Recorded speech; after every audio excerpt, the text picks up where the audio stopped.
నమస్కారం, truth news కి స్వాగతం. హెడ్లైన్ చూద్దాం.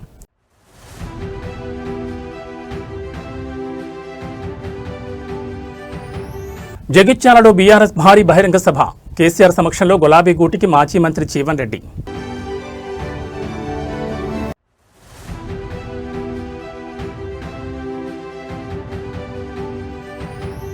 సంగారెడ్డి జిల్లా అమీన్పూర్, ఐలాపూర్లో హైడ్రా భారీ ఆపరేషన్. హైకోర్టు లాయర్ ముఖ్యం ఫామ్ హౌస్ను కూల్చివేస్తున్న అధికారులు.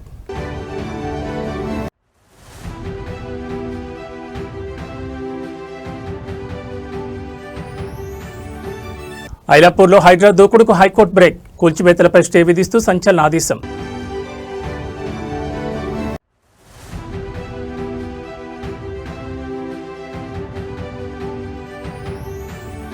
ఇస్లామాబాద్ వేదికగా అమెరికా ఇరాన్ శాంతి చర్చలు. పశ్చిమాసియా యుద్ధానికి ముగింపు పడేనా? ఇక డీటెయిల్స్ చూస్తే మహాత్మా జ్యోతిరావు పూలే జయంతి సందర్భంగా తెలంగాణ సీఎం రేవంత్ రెడ్డి నివాళులర్పించారు. ఢిల్లీలోని తన నివాసంలో ఆ మహనీయుడి చిత్రపటానికి పుష్పాంజలి ఘటించి సమాజానికి ఆయన చేసిన సేవలను స్మరించుకున్నారు.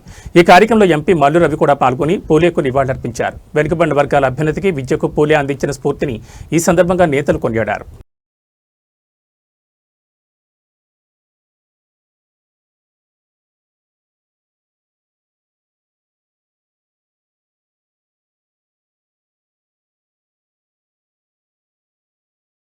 జగిత్యాల జిల్లా కేంద్రం రాజకీయంగా పెనుమార్పులకు వేదిక కాబోతోంది. ఈ నెల 20వ తేదీన సాయంత్రం 5 గంటలకు బీఆర్ఎస్ అధినేత కె చంద్రశేఖర్ ఆధ్వర్యంలో భారీ బహిరంగ సభ నిర్వహించనున్నారు.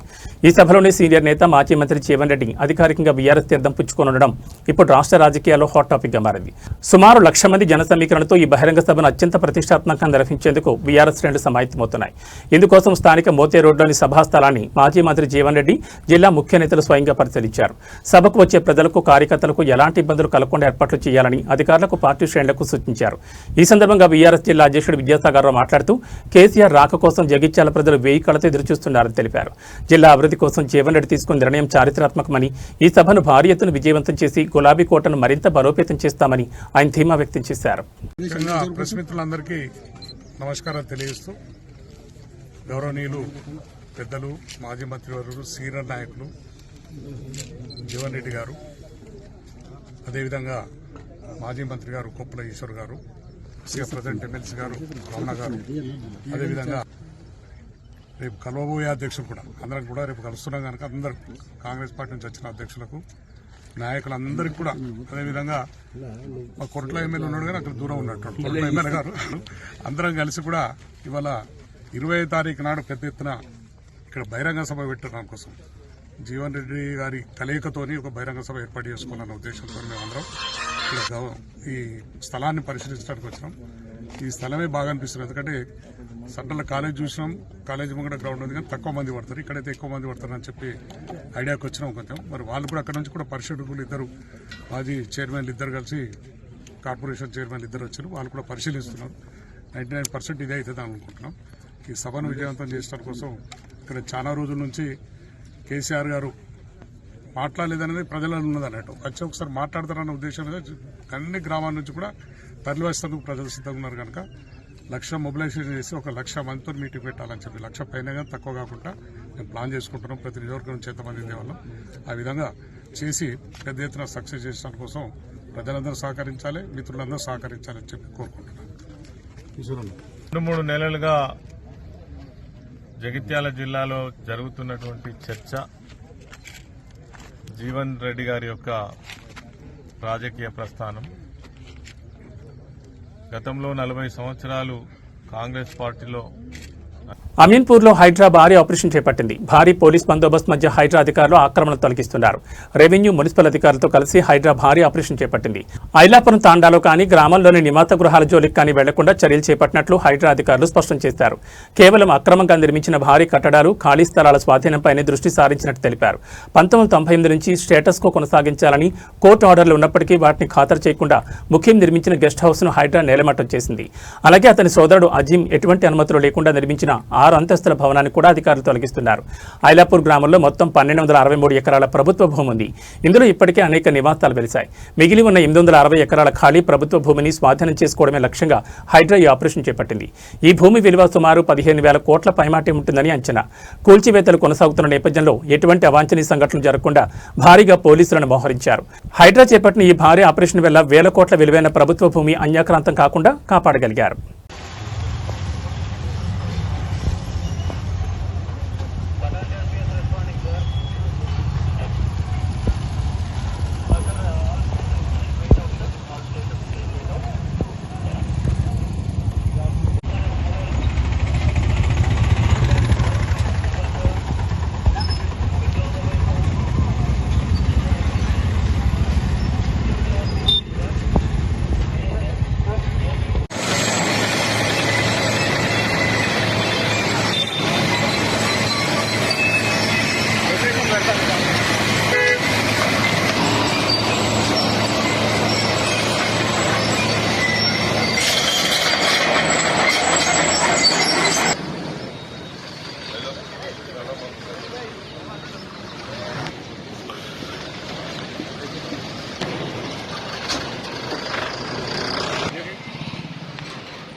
సంగారెడ్డి జిల్లా అమీన్పూర్ మండలం ఐలాపూర్లో ఇవాళ ఉదయం నుంచి హైడ్రా చేపట్టిన భారీ కూల్చివేతలకు తెలంగాణ హైకోర్టు తాత్కాలికంగా బ్రేక్ వేసింది.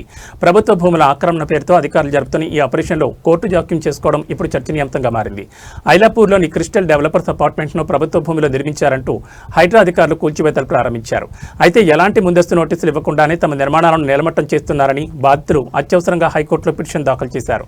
తమ వద్ద అన్ని రకాల అనుమతులు ఉన్నాయని, అధికారుల చర్యలు చట్టవిరుద్ధమని కోర్టు దృష్టికి తీసుకెళ్లారు. బాధితుల వాదనలు విన్న హైకోర్టు ఐలాపూర్లో కొనసాగుతున్న కూల్చివేతలపై స్టే విధిస్తూ ఉత్తర్వులు జారీ చేసింది.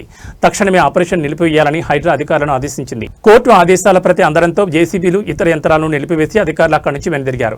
స్థానికుల ఆందోళన, పోలీసుల రంగప్రవేశం, కూల్చివేతల సమయంలో ఐలాపూర్లో ఉద్రిక్తత చోటు చేసుకుంది.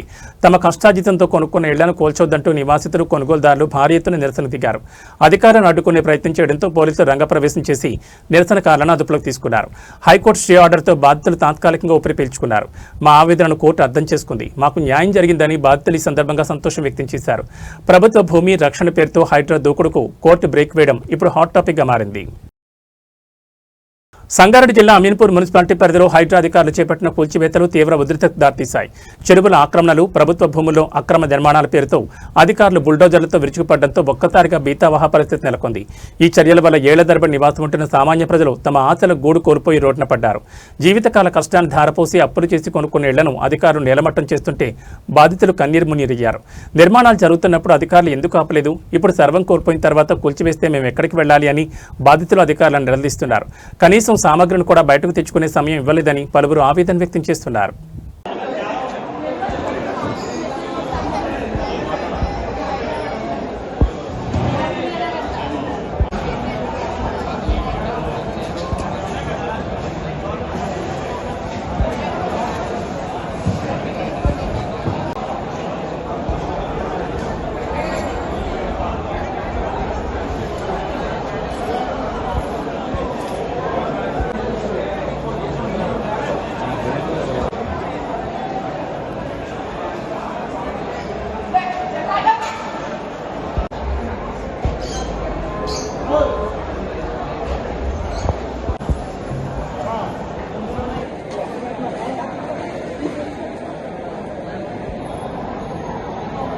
తమ న్యాయమైన సమస్యలు పరిష్కరించి సమాన పనికి సమాన వేతనం ఇవ్వాలని తెలంగాణ విద్యుత్ ఆర్టిజన్స్ జాయింట్ యాక్షన్ కమిటీ ఆధ్వర్యంలో ఈ నెల 8వ తేదీ నుంచి 20,000 మంది కార్మికులు సమ్మె చేపట్టారు. ఈ నేపథ్యంలో Kothagudem thermal power station KTPS పాల్వంచలో సమ్మె చేస్తున్న కార్మికులను 24 గంటల్లో సమ్మెను విరమించి విధుల్లో చేరకపోతే విధుల నుంచి పూర్తిగా బహిష్కరిస్తామని CNMD హెచ్చరించడంతో KTPS కార్మికులకు మద్దతుగా పలు జిల్లాల నుంచి ఆర్టిజన్స్ విద్యుత్ ఉద్యోగులు బయలుదేరి వెళ్తుండగా జూలూరుపాడు వద్ద పోలీసులు ముందస్తుగా అరెస్ట్ చేసి స్టేషన్కు తరలించారు. ఈ సందర్భంగా కార్మిక సంఘాల నాయకులు మాట్లాడుతూ ప్రభుత్వం బ్రిటిష్ కాలం నాటి స్టాండింగ్ ఆర్డర్ని తీసుకొచ్చి 20,000 మంది కార్మికులకు అన్యాయం చేయడం జరిగిందన్నారు. ఒకే సంస్థలు ఒకే విధంగా విధులు నిర్వహిస్తున్నప్పుడు 2 రూల్స్ ఎందుకని రెగ్యులర్ ఉద్యోగులకు వర్తించే APSCB రూల్స్ను అందరికీ వర్తింపు చేయాలని డిమాండ్ చేస్తూ రాష్ట్ర వ్యాప్తంగా 20,000 మంది కార్మికులు ఈ నెల 8వ తేదీ నుంచి సమ్మెలో పాల్గొనడం జరుగుతుందన్నారు. ఈ నేపథ్యంలో పాల్వంచ KTPSC MD సమ్మె చేస్తున్న కార్మికులను 24 గంటల్లో విధుల్లో చేరకపోతే విధుల నుంచి పూర్తిగా బహిష్కరిస్తామని బెదిరింపులకు పాల్పడుతుండటంతో KTPS కార్మికులకు మద్దతుగా పలు జిల్లాల నుంచి ఆర్టిజన్ కార్మికులు బయలుదేరడం జరిగిందని తెలిపారు. హైదరాబాద్, రంగారెడ్డి, వికారాబాద్, సంగారెడ్డి, మెదక్తో పాటు పలు జిల్లాలకు చెందిన తమను జూలూరుపాడు వద్ద పోలీసులు ముందస్తుగా అరెస్ట్ చేసి స్టేషన్ తరలించడం జరిగిందన్నారు. అరెస్టులతో తమ ఉద్యమాన్ని ఆపలేరని సమ్మె చేస్తున్న తమ కార్మికులను బెదిరింపులకు పాల్పడితే సమ్మెను మరింత ఉధృతం చేస్తామని హెచ్చరించారు. జియోగ్రాఫిక్ రిఫరెన్స్ తక్షణమే ప్రభుత్వం స్పందించి తమ న్యాయమైన సమస్యలు పరిష్కరించాలని కార్మిక సంఘాల నాయకులు కోరుతున్నారు.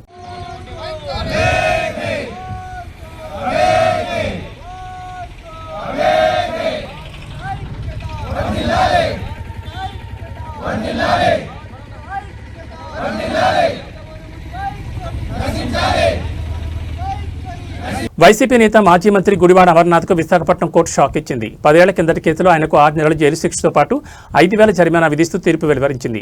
ఈ తీర్పుపై హైకోర్టులో అప్పీల్ చేయనున్నట్లు అమర్నాథ్ తెలిపారు. విశాఖపట్నం కేంద్రంగా ప్రత్యేక రైల్వే జోన్ ఏర్పాటు చేయాలని డిమాండ్ చేస్తూ 2016 ఏప్రిల్లో గుడివాడ అమర్నాథ్ GVMC గాంధీ విగ్రహం వద్ద అమరణ నిరాహార దీక్ష చేపట్టారు. విభజన చట్టంలో ఇచ్చిన హామీని నిలబెట్టుకోవాలని ఆయన డిమాండ్ చేశారు. 4 రోజుల పాటు దీక్ష కొనసాగించడంతో ఆయన ఆరోగ్యం క్షీణించింది. ఈ క్రమంలో పోలీసులు ఆయనను బలవంతంగా కింగ్ జార్జ్ ఆసుపత్రికి తరలించారు. ఈ ఘటనపై అప్పట్లో విశాఖ 2 టౌన్ పోలీసులు అమర్నాథ్పై ఆత్మహత్యాయత్నం కింద కేసు నమోదు చేశారు. అప్పటి నుంచి ఈ కేసు విచారణ కొనసాగుతోంది. తాజాగా ఈ కేసుపై విచారణ పూర్తి చేసిన విశాఖపట్నం 2వ అదనపు ప్రధాన న్యాయస్థానం న్యాయమూర్తి వరలక్ష్మి అమర్నాథ్ను దోషిగా నిర్ధారిస్తూ తీర్పు వెలువరించారు. తమ పోరాటం వల్లే విశాఖకు రైల్వే జోన్ వచ్చిందని, కోర్టు తీర్పుపై ఉన్నత న్యాయస్థానాన్ని ఆశ్రయిస్తామని అమర్నాథ్ పేర్కొన్నారు. ఇది కాదు ఈ ఛాలెంజ్లు, లేకపోతే వెటకారంగా మాట్లాడడం. నేను వెటకారంగా మాట్లాడడం మొదలు పెడితే అది నువ్వు ఎక్కడో ఊరేసుకుని సావాలి. ఏం వచ్చేస్తుంది? నన్ను గుడ్డు గుడ్డు గుడ్డు అంటున్నావు, నేను పప్పు పప్పు పప్పు అంట. ఏమొస్తుంది? జనానికి ఏమైనా వస్తుందా? నీది పెయిడ్ పబ్లిసిటీ, నీ పెయిడ్ ట్రోలింగ్ అనేటువంటి తెలియదు ఎవరికి. నాకేమీ రాయడానికి ఆ టైము ఈ టైము ఏ టైము లేదు నా దగ్గర. నాకున్నటువంటి రాజకీయ అవగాహన, రాజకీయంగా నాకున్నటువంటి ఆలోచనలు,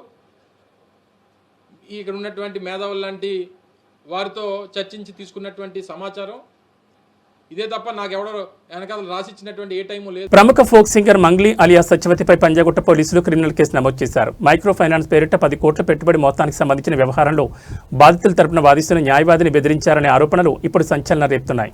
ఈ కేసులో మంగ్లీతో పాటు ఆమె సోదరుడు శివ, విరాట పర్వం చిత్ర దర్శకుడు వేణు, ఊడుగుల పేర్లు కూడా చేరడం గమనార్హం. దాదాపు 100 మంది అమాయక బాధితుల నుంచి అధిక లాభాలు ఆశ చూపి కోట్లు వసూలు చేశారన్నది ప్రధాన ఆరోపణ. వ్యాపార పెట్టుబడి పేరుతో ఈ సొమ్ము సేకరించినట్లుగా తెలుస్తోంది. అయితే 7 ఏళ్లు గడుస్తున్నా లాభాలు రాకపోవడమే కాకుండా కనీసం అసలు డబ్బు కూడా తిరిగి ఇవ్వకపోవడంతో బాధితులు న్యాయవాది సుబ్బారావును ఆశ్రయించారు. కాగా బాధితుల తరపున న్యాయవాది సుబ్బారావు ఈ నిధులను వెనక్కి ఇవ్వాలని నిలదీగా మంగ్లీ టీం నుంచి ఆయనకు బెదిరింపులు మొదలయ్యాయి. అయితే మంగ్లీ, ఆమె సోదరుడు శివ, దర్శకుడు వేణు ఈడుగులా తనకు ఫోన్ చేసి తీవ్రంగా హెచ్చరించారని, తనను రోడ్డు ప్రమాదంలో చంపేస్తామని భయపెట్టారని సుబ్బారావు తన ఫిర్యాదులో పేర్కొన్నారు. ఈ ఫిర్యాదును సీరియస్గా తీసుకున్న పంజాగుట్ట పోలీసులు BNS సెక్షన్ 351(2), 352 కింద కేసు నమోదు చేశారు. మంగ్లీకి ఉన్న క్రేజ్ రీత్యా ఈ కేసు ఇప్పుడు హాట్ టాపిక్ గా మారింది. ఇన్వెస్ట్మెంట్ ఫ్రాడ్లో దర్శకుడు వేణు బొడుగుల ప్రమేయం ఎంతవరకు ఉందనే కోణంలో పోలీసులు లోతుగా దర్యాప్తు చేస్తున్నారు. అక్రమంగా నిధులు వసూలు చేశారా, లేక ఈ వ్యవహారం వెనక ఇతర శక్తులు ఉన్నాయా అనే విషయాలు పోలీసుల విచారణలో తేలాల్సి ఉంది. సూర్యాపేట జిల్లాలో ఘోర రోడ్డు ప్రమాదం జరిగింది. కోదాడ బైపాస్ వద్ద 65వ జాతీయ రహదారిపై ఈ ప్రమాదం జరిగింది. ముందు వెళ్తున్న లారీని వెనుక నుండి ప్రైవేట్ బస్సు బలంగా ఢీకొట్టింది. హైదరాబాద్ నుంచి ఏలూరు వెళ్తున్న ఇంటర్సిటీ ప్రైవేట్ ట్రావెల్స్ బస్సు ముందు వెళ్తున్న లారీని వెనుక నుండి బలంగా ఢీకొట్టింది. బస్సులో 36 మంది ప్రయాణికులుండగా 16 మందికి గాయాలయ్యాయి. గాయాలైన వారిని కోదాడ ప్రభుత్వ ఆసుపత్రికి తరలించారు. ఈ ఘటనలో బస్సు మెయిన్ డోర్ ఓపెన్ కాకపోవడంతో ప్రయాణికులు ఎమర్జెన్సీ ద్వారా బయటపడ్డారు. డ్రైవర్ నిద్రమత్తు ప్రమాదానికి కారణమని తెలుస్తోంది.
మేడ్చల్ జిల్లా Pocharam IT corridor police station పరిధిలో సభ్య సమాజాన్ని దిగ్భ్రాంతి గురిచేసే ఘటన వెలుగుచూసింది. తనను పెళ్లి చేసుకోవాలని వేధించిన యువకుడిని నిరాకరించినందుకు ఒక యువతి ప్రాణం పోయింది. కక్ష పెంచుకున్న సదరు యువకుడు బాధితురాలికి బలవంతంగా హెచ్ఐవి సోకిన రక్తాన్ని శరీరంలోకి ఎక్కించి ఆమె మరణానికి కారణమయ్యాడు. పోలీసుల విచారణ ప్రకారం గత నెల 11వ తేదీన నిందితుడు బాధితురాలిని పెళ్లి చేసుకోవాలని వేధించాడు. ఆమె ససేమిరా అనడంతో పగ పెంచుకున్న ఆ కిరాతకుడు యువతిని బంధించి ప్రాణాంతకమైన హెచ్ఐవి సోకిన రక్తాన్ని ఇంజెక్షన్ ద్వారా బలవంతంగా ఎక్కించాడు. వ్యాధి సోకిందని తెలియడంతో ఆ యువతి మానసిక వేదన కూరైంది. సమాజంలో తలెత్తుకోలేనన్న భయంతో గత కొన్ని రోజులుగా నరకం అనుభవించిన బాధితురాలు చివరికి తన ఇంట్లో ఉరివేసుకుని ప్రాణాలు విడిచింది. ఆత్మహత్యకు ముందు యువతి రాసిన లేఖ, రికార్డ్ చేసిన సెల్ఫీ వీడియో ఇప్పుడు సోషల్ మీడియాలో వైరల్గా మారాయి. చేయని తప్పుకు బలయ్యాను, నా క్యారెక్టర్, నా గౌరవం, సోషల్ మీడియాలో జరుగుతున్న అసత్య ప్రచారం నా వల్ల నా జీవితమే నాశనం అయిపోయిందని ఆమె వీడియోలో ఆవేదన వ్యక్తం చేసింది. అమ్మా నాన్న నన్ను క్షమించండి, మరో జన్ముంటే మీ కడుపులోనే పుడతానంటూ ఆమె రాసిన వ్యాఖ్యలు కంటతడి పెట్టిస్తున్నాయి.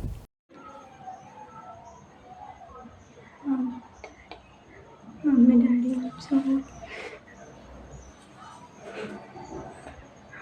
నాకు రెస్పెక్ట్ లేకుండా, వాల్యూ లేకుండా, నాకు బ్రతకడం లేదు.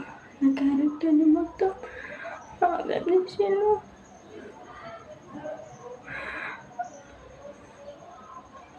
వేదన్ మీడియాలో పోస్ట్ చేసి నా మీద నమ్మకం ఉన్న వాళ్ళు జీవితాన్ని సర్వనాశనం చేసినారు. నేను సూసైడ్ చేసుకోవడానికి గల మెయిన్ రీజన్ వేదాంత్ మీడియా. నేను రమ్మ ఆ కింద కమెంట్స్ చేసిన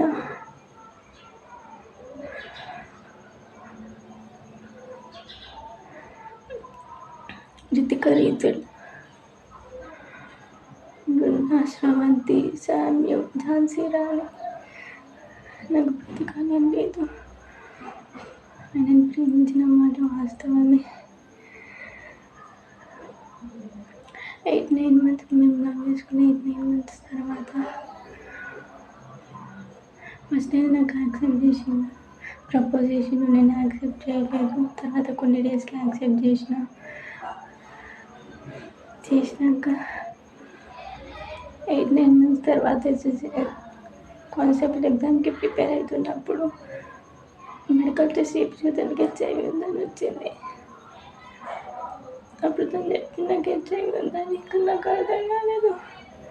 వాళ్ళు ఏం చెప్పిందంటే 20 years నుంచి మేము బ్రతకట్లేదా, నీకు కూడా ఏం కాదు, నువ్వు కూడా బ్రతుకుతూ 20 years నుంచి వితౌట్ మెడిసిన్ తీసుకోకుండానే మేము బ్రతుకుతున్నాం, నీకు కూడా ఏం కాదు అని చెప్పి ఇప్పుడు నేను బ్రతకలేను. నాకు రెస్పెక్ట్ వాల్యూ లేకుండా నేను బ్రతకలేను.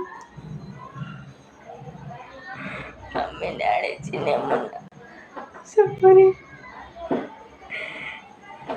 నీకు చేయని తప్పుకి నన్ను పిచ్చి పిచ్చి మాటలు అన్నారు. అబ్బాయి నా మైండ్ తిరుగుతుంది.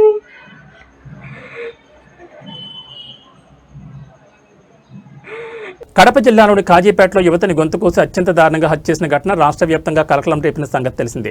ఈ కేసులో ప్రధాన నిందితుడైన వెంకటేష్ను అదుపులోకి తీసుకున్న పోలీసులు ఇవాళ తెల్లవారుజామున విచారణ నిమిత్తం మైదుకూరు నుంచి తరలిస్తుండగా బతాపురం చెక్పోస్ట్ వద్ద 2 కానిస్టేబుల్ను గాయపరిచి కస్టడీ నుంచి తప్పించుకునేందుకు ప్రయత్నించారు. పోలీసులు వార్నింగ్ ఇచ్చినా నిందితులు లొంగకపోవడంతో పోలీసులు అనివార్యంగా 3 రౌండ్ల కాల్పులు జరిపారు. ఈ కాల్పుల్లో నిందితుడు వెంకటేష్ మోకాళ్లకు తీవ్ర గాయాలయ్యాయి. వెంటనే అప్రమత్తమైన పోలీసులు అతన్ని చికిత్స నిమిత్తం కడప రిమ్స్ ఆసుపత్రికి తరలించారు.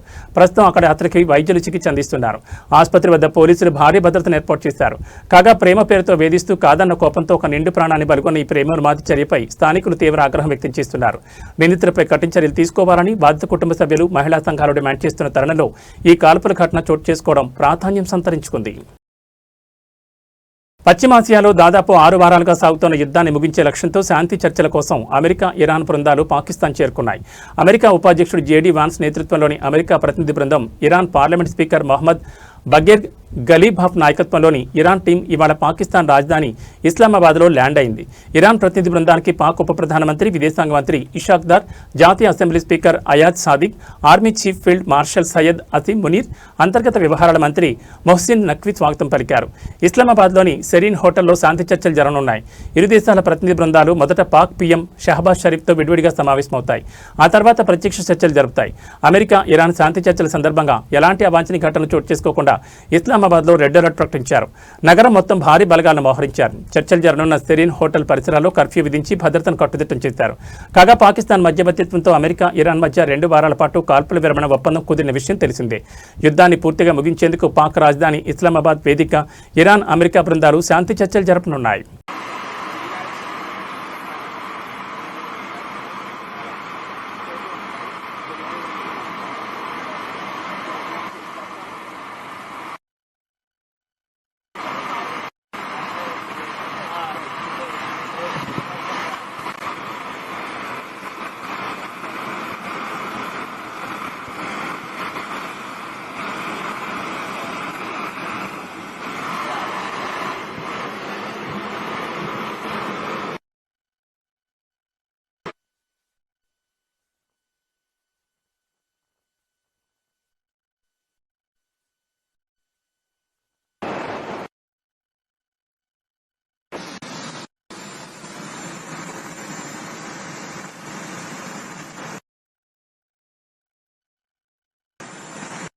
ఇవి బులెటిన్ విశేషాలు. నమస్కారం.